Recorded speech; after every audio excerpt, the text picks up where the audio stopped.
Hi fun people, good day and welcome back to our channel, Marjan's Garden. So ngayon guys, iikot ko kayo dito sa garden. Ayan, kasi meron tayong bagong plants na dumating. At hindi yun guys, succulents ha. Ayan, papansin nyo, open na yung area na to. Ayan, open na siya, papunta doon. At dito open na rin. Diba? Kasi nandyan yung ating orchid section sa likod. So, bago tayo pumunta sa ating mga orchids, ay gusto ko lang ipasilip sa inyo itong ating mga succulents. So, bagong dilig sila guys kagabi. Nagdilig ako kagabi guys, pero ang ginawa ko ay buhos. Yan, kasi napapansin ko kulubot pa rin yung mga leaves ng ating mga succulents. Kaya naman ginawa ko, nagdilig na ako ng buhos. Grabe guys, ang tagal ko kakadilig. At dahil nagdilig tayo ng buhos, ayan, basang-basa sila at nakainom na sila guys. Tingnan nyo yung center niya. Nag-green dahil nakainom na siya kagabi ng maayos. Ayan.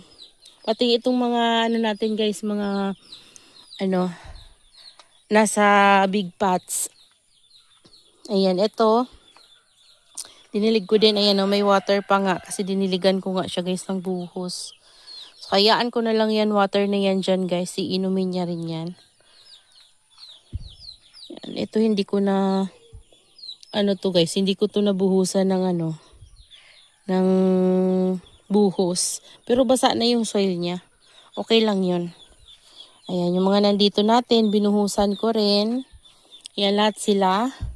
At ito, tingnan nyo guys yung ating super bomb. Sobrang laki na talaga guys. Grabe. Ayan, sayang lang talaga itong mga old ko na super bomb. Dahil nung bagyong 1 nga guys ay nasira sila.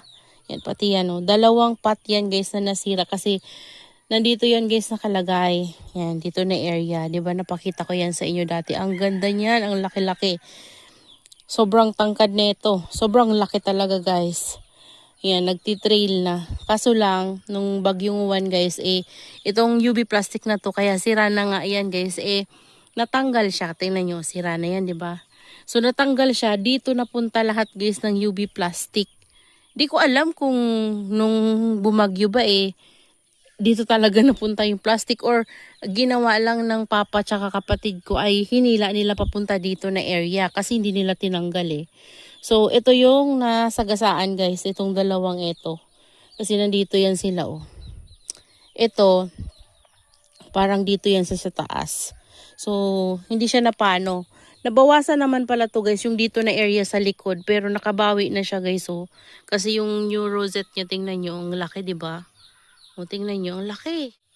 Diba guys, ang laki Kaya naman, sayang yung ito natin kasi ganyan din yan siya guys kalalaki. So, nagustuhan ng ating mga ngayon, mga succulents yung dilig talaga na buhos. Ayan, siguro ganun na lang guys yung gagawin ko, buhos-buhos talaga kasi sobrang init talaga ngayon. Ganito, buhos yung ginawa ko guys. Sunod ko nitong dilig ay mga after kahit mga 3 days guys, after 3 days. Kasi tuyong-tuyo na naman yan sila after 3 days. So ginawa ko kasi sa isang ganito, isang tabo na tubig guys, yung binuhos ko. Sobra pa nga kasi inulit ko siya para mas mashook. Kasi talaga, sobrang kulubot. Nag-i-spray ako sa kanila guys, pero hindi talaga enough yung pag-i-spray lang. Ayan. So, kailangan talaga ng buhos-buhos.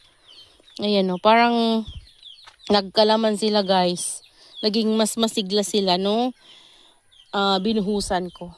Ayan Diba? Yan. Ganda nila. Pati yung nandun guys, nagbuhos ako sa labas. Ayan. So, punta tayo dito sa ating orchid section. So, dito guys ay hindi pa talaga maayos. Makalat nga dito may mga basura kasi may mga may mga binili ako na orchids last time. So, dumating na siya at niripat ko na. Kaso, mayroon akong naging problema kasi yung ibang orchids ko ay nang dumating ganito na guys. So, patay na. Pero, Sinabi ko naman sa seller guys, ayan yung mga dahon. So, sinabi ko naman sa seller, papalitan naman niya guys. Ayan, ito o, tingnan nyo guys. Ganito siya dumating kasi dumating to sa akin. Parang Monday siya pinadala. Tapos dumating sa akin, ano na, Saturday. Saturday, Sunday. Parang Saturday ata yun guys na nakuha na sa LBC. Grabe guys, sa sobrang init ngayon, hindi kinakaya ng orchids yung init sa box na kulob. Pero ano guys, depende pa rin talaga kasi yung mga vandas matitibay sila. Pero ito kasi, first time ko magkaroon nito, aspirata yung ano nito. Pero ngayon lang ako nagkaroon nito eh. From Davao ito guys. At medyo maselan siya sa box. Kasi tingnan nyo, hindi kagaya ng succulents, no? Kahit abutan ng 8 days, kayang-kaya niya. So, ayan. Sana mabuhay ko. Dito siya sa loob ng net kasi para mabuhay ko siya. Tapos ito guys, so bumili ako ng Ludimaniana. Ludimaniana guys, yung name nito. At maganda yung flower nito. May mga ganito pa nga siya. Tapos, ayan, mga babies niya. Pero tingnan nyo guys, nung dumating na sa akin. Tingnan nyo naman, ito yung pinaka-mother niya, oh. Oh. Yan, ipaparecover ko pa siya, guys. Sobrang dehydrated talaga nila, guys. Pero, tingin ko naman makaka-recover to sa akin, lalo na kapag nakadikit na siya dito sa puno ng kahoy. Ayan. So, nakahang lang siya. Ayan. Tapos, ito, ayan, nagtuloy pa rin yung buds nitong ating Phalaenopsis orchids. Ayan, oh. Nagtuloy pa rin. So, makikita natin yung flower niya. At ito na guys, yung mga Phalaenopsis ko na mga buds lang dati nung nabili ko. Yan, napakita ko naman to sa inyo before. So, ayan na siya guys, oh. Yan. Nagkaroon pa siya ng mga branches. Ito, may branches din siya, oh. Ayan. So, ma-appreciate natin to kapag nag-open na talaga yung flower niya. Tapos ito, okay lang naman sila guys. Ayan, dyan sila. Tapos ito, nilagay ko lang dito guys sa ilalim para kapag nagdilig ako, babagsak sa kanila yung tubig. So, makakatipid na ako sa tubig. Tapos dito, pinasok ko muna dito yung mga cactus ko. Ayan, makalat pa nga. Ayan, dahil dito na area, hindi masyadong maiinitan sila. So, mag-aayos pa ako. Ayan, oh, tingnan nyo ang kalat ko. Ayan, ito, bagong dumating sa akin guys. Ito ay Cynbidium. Ang flower nito ay yellow. So, isang pot lang to nang binili ko. Pinaghiwalay ko lang guys. First time ko rin nagkaroon nito. Kaya hindi ko pa alam kung magta-try ba siya dito sa soil mix na ginamit ko. Kasi ito ay isang ground orchids. So, ginamitan ko siya ng kagaya din guys ng sa mga succulents natin yung ginamit ko para fast draining yung kanyang soil mix. Nilagyan ko sila ng fresh rice hull. At ito na din guys yung ating walisi. Ayan o. Ayan, nakaka-recover na siya. Ayan, lupa din yung pinagtaniman ko sa kanya. Ayan, so dito, binawasan ko guys yung dendrobium na nakasabit ko dito. At nilagay ko doon sa labas. Ayun, yung nakasabit doon. So, di pa rin nag-open yung guys, so bulaklak nila. Tas dito, meron ako dito mga sanggumay. Ito ay yellow tsaka white. Kaso lang guys, hindi ko sure kung alin dito yung yellow tsaka yung white. Kasi sabi ko sa seller, lagyan niya ng tag pero hindi niya nilagyan guys. Pero tingnan nyo nung dumating sa akin, may buds pero hindi na siya nag-open. At namulaklak na to. Tapos lang niya mamulaklak guys. So ayan o, may mga buds yung iba. At sobrang tuyo talaga nila guys. Grabe. So, di ko na sila nilagyan ng medium. Inano ko na lang sila guys. Pinako ko dito sa para madikit siya. Tapos lagi kong dinidilig-dilig. Okay lang yun guys kahit hindi sila lagyan ng medium. Pero kapag nakagawa ako guys ng bunot, di pa kasi ako nakakagawa. So parang ganun oh. Tapos ihang ko. Iba naman yung style niya. Yan sa ilalim niya. Yun yung ipapaganon ko. Ayan. Tapos hindi ko na siya hatiin. Buo lang. So, ilalagay ko to doon. At ihahang ko guys. Para mas mataas. So, ganun yung gagawin ko. So, pansamantala, dito ko muna siya nilagay. Tapos, meron akong Aeradis dito, guys. Ayan. Ito yung dati kong Aeradis. Ito ay import from Thailand. So, ito naman na Aeradis na to ay local. So, dito talaga siya, guys, sa Pilipinas nanggaling. Ayan. Galing siya sa Davao. So, hinahunt lang ata nila yan, guys, sa bundok. Ayan. So, meron akong tree na puno.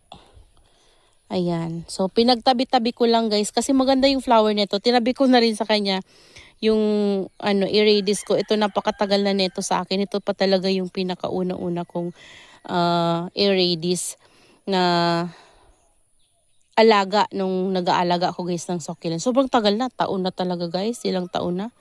Tagal ko nang tumigil sa pag-orchids. Ngayon lang ako bumalik. So, ayan, ginawa ko, kinat ko. Mayroon na yan 2 babies dati.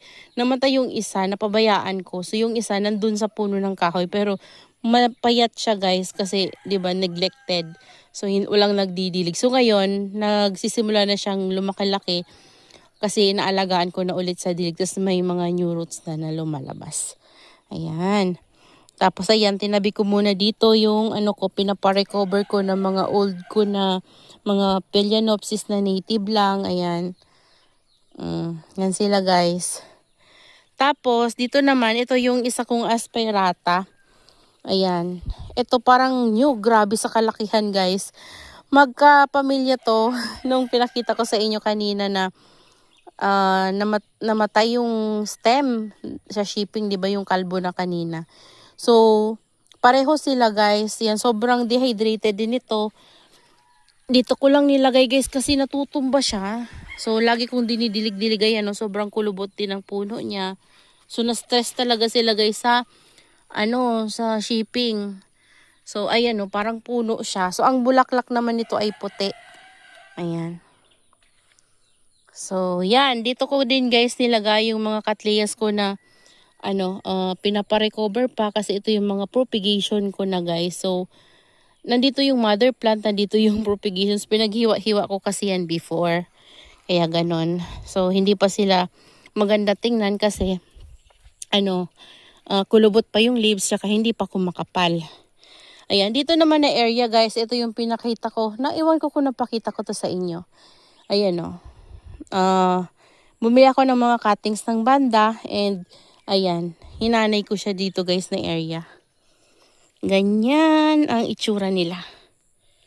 Charan! Diba, guys? Ito naman, guys, yung mga dati kong napakita sa inyo na may mga flower. Ayan, magaganda yung flower nito. So, tinransfer ko to dito. Pati yung ating fire orchids. Ayan, kasi mataas to, guys. So, pinagsama ko sila dito. Yung fire orchids po, ang bulaklak niya ay red. Ito din, red din yung flower neto. Ayan. May bulaklak to nung dumating sa akin at nung nabili ko may flower siya. Pero nung dumating sa akin, guys, ay lanta na kaya pinugot ko na.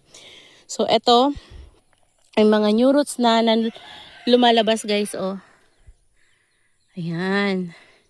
So, meron na silang mga new roots. At ito, guys, ay may buds, may pa-sorpresa. So, hindi pa sila masyadong nakaka-recover dahil sa init ngayon at nagsisimula pa lang lumabas yung mga ugat nila, guys. Talagang kulubot pa sila. Ayan, tapos may mamumulaklak na. Pero okay lang, makaka-recover yan sila, guys. Matibay yan sila sa initan. Tingnan nyo. Ayan, tas dito, guys, may namumulaklak akong bougainvillea. Ayan, galing yan sa mama ko. So, ito naman yung iba nating mga Dendrobium orchids. Yan, mga propagation ko. So, pinagdidikit ko dyan. Pinaghiwa-hiwa ko. Ayan na sila, guys. Tapos ito, meron tayo na mumulaklak dito na, ano bang pangalan? Epiphyllum ata yun, guys. Ito ay color orange. Ayan. Ito pa, tatlo sila. Tapos may mga buds pa. Ayan.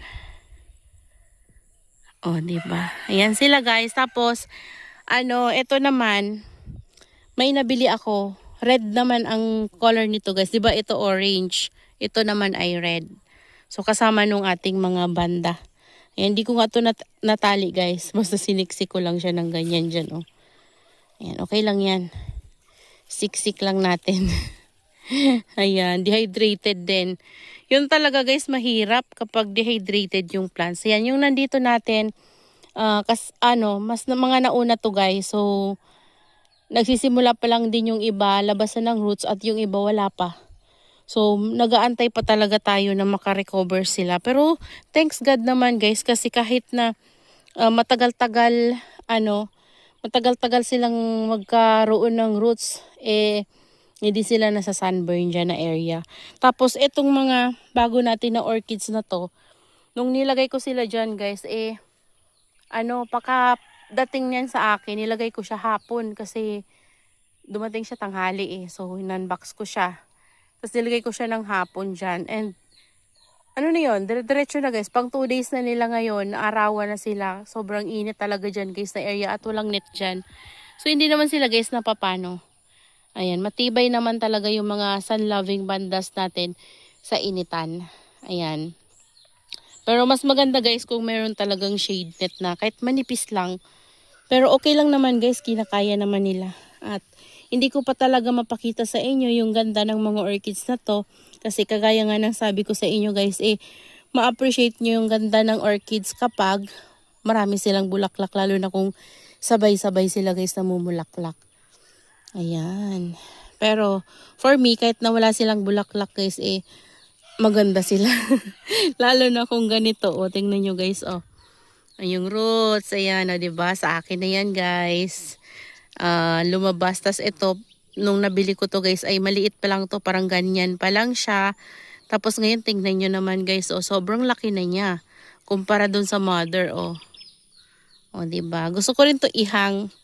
Yan, para maka-thrive ng maayos pag nakahang. So, parang ganito, guys. O, ihahang ko siya. Tagal mag-open, guys, ng flower neto, o. Yan, o. Tagal. Para sana mas mapakita ko sa inyo yung ganda nila. Ayan, buhol-buhol pa rin guys yung lupa dito kasi syempre sobrang init. Ang tigas talaga niya guys. So kaya naman hindi ko na ginagalaw muna. Inaantay-antay ko talaga guys na umulan. Sana umulan para maasarol natin to at mapatag. Ayan. So yun guys, napakita ko na sa inyo yung ating mga succulents at ating mga orchids. Yan, pumunta na tayo sa ating orchid section. Napakita ko na sa inyo kung ano yung bago at ano yung happenings. At balik tayo dito guys sa ating mga succulents and cactus. Ayan, ito yung ating mga lacteas guys. Tignan nyo guys, oh, napakalaki na neto. Oh. Oh, tingnan nyo, oh. Parang liit lang neto na bili ko. As in, maliit talaga to guys. Pero ngayon, sobrang laki na niya, oh. Kita nyo ba? Malaki na siya. Tapos, ito yung isa. Yung galing kay Mylas. Ayan, guys. Tapos, ito yung ating pink. Ayan, ito, lumaki na rin siya, guys, oh. Tapos, yan, oh, tingnan nyo. Charan! Ang pretty naman yan, no? Ayan. So, yung red natin. Ayan. Ang gaganda ng kulay nila, guys. Sobrang colorful sila. Siguro dahil sa sunlight na natatanggap nila. Ayan, no? Tingnan nyo, guys. Gusto kong ipakita sa inyo itong ating mga purples kasi sobrang tataba talaga nila. Ayan, no? Sa lahat ng nagtatanong sa akin guys, marami yung nagtatanong sa akin. Kahit sa PM guys, may nagpi-PM sa akin. So, pero nagre-reply ako. Ayan, nire-replyan ko kung ano yung dapat gawin nila. So, hindi naman tayo guys nagdadamot kung ano talaga yung ginagawa ko dito. Talagang sinishare ko talaga sa inyo. 'Di ba? Lagi tayong nagba-vlog kung ano yung ginagawa ko. Talagang sinishare ko sa inyo para sa mga beginners na nahihirapan talaga guys mag-alaga pa ng succulent. So kasi naranasan ko rin talaga maging beginner kaya naman alam ko yung hirap kung paano mag-research, kung ano gagawin. Kaya kung ano yung ginagawa ko dito, ayan, naging successful, talagang sinishare ko sa inyo. So ito, talagang natutuwa ako sa ating mga purples. Kasi tingnan nyo naman guys yung heads ng mga purples na yan, oh. Ang lalaki, grabe. Lalo na yun, oh. Tingnan nyo guys, oh. Di ba ang laki? Oh. Sobrang laki, lalo na to. Oh. Di ba? Ang laki nila. nakakatuwa kapag ganyan. Ito guys, mga bago lang tong mga propagation. Yan yung last na mga na-cuttings propagation ko. Ayan, so kulang na nga sila, hindi na sila siksikan. Dadagdagan ko na lang sila guys ng mga cuttings kapag pwede na ulit ako mag-cut. So sa ngayon, pwede naman na sila guys pugutan pero ayaw ko munang magpugot guys. Sobrang init kasi baka ma-sunburn. So hayaan ko na muna sila, saka na lang ulit ako mag-propagate. Ayan. Dadagdagan ko na lang yung mga may kalbo-kalbo dyan. Dadagdagan ko na lang kasi ito mga kalbo-kalbo yung iba kasi kulang na talaga yung cuttings ko. Ayan, tapos yung iba dito may kalbo kasi may kinuha ako kasi may bumili gusto isang peraso lang ganyan. So, kumuha na lang ako sa mga cuttings ko dyan. So, nakapatong lang din naman sila, mabilis silang kunin. Kagaya nito guys, oh. Kunyari, gusto bumili ng isang puno lang. Kukunin ko lang yan guys, so ganyan oh. Hugutin ko lang, tapos itatanim ko sa panibagong soil mix. And then, pwede ko na siyang diligan. Dinidiligan ko na yan guys.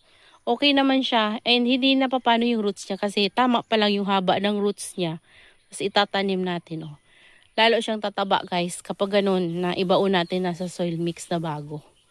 So yun lang guys, that's all for today's video. Yan, I hope you enjoy watching and see you on my next vlog. Happy gardening everyone! Bye! Ang ganda ng mga ano natin guys oh. Succulents and orchids. Nakaka-inlove talaga yung ganda nila guys.